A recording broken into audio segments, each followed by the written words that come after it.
দরজা খুলতেই রিশাদ হোসেনকে সালাম দিয়ে ঠিক এভাবেই শাহিন শাহ আফ্রিদি বললেন, আমি তোমাকে ভালোবাসি।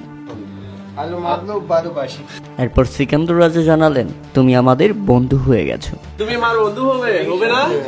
হ্যাঁ দর্শক, পাকিস্তান সুপার লিগে ইতিমধ্যে লাহোর কালান্দার্সের সঙ্গে যোগ দিয়েছেন রিশাদ হোসেন। বাংলাদেশের এই লেগ স্পিনারকে সাদরে বরণ করে নিয়েছেন দলটির মালিক এবং ম্যানেজার সামিন রানা। সামিন রানার সঙ্গে পরিচয় করিয়ে দিয়েছেন শাহিন শাহ আফ্রিদি। দরজা খুলতেই রিশাদ হোসেনকে সালাম দেন শাহিন শাহ আফ্রিদি। এরপর বলেন, আমি তোমাকে ভালোবাসি। সিকান্দর রাজা জানিয়েছেন, তুমি আমাদের বন্ধু হয়ে গেছো। তুমি কি ভালো আছো? রিশাদ হোসেন জানিয়েছেন, আলহামদুলিল্লাহ।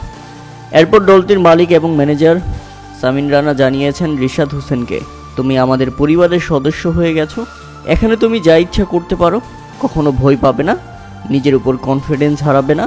এটা তোমারই ঘর, এখানে তুমি সব কিছু করতে পারবে, তুমি এখানে ফ্রি। সব ধরনের স্বাধীনতা দেওয়া হয়েছে রিশাদ হোসেনকে। এবং সামিন রানা জানিয়েছেন, তুমি খুবই তরুণ, তাই তুমি এখানে সবার সঙ্গেই ঠিকভাবে মানিয়ে নিতে পারো তোমার উপায়ে, তুমি যেভাবে পারো। রিশাদ হোসেন যেন লাহোর কালান্দার্সের মধ্যমণি হয়ে গেছেন।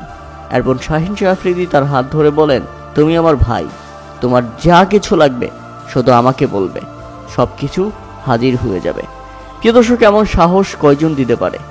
রিশাদ হোসেন সত্যি দুর্দান্ত। এবার লাহোর কালান্দার্সের হয়ে মাঠে কেবল বল ঘোরানোর অপেক্ষা। আশা করছি রিশাদ হোসেন দুর্দান্ত পারফরম্যান্স করবেন।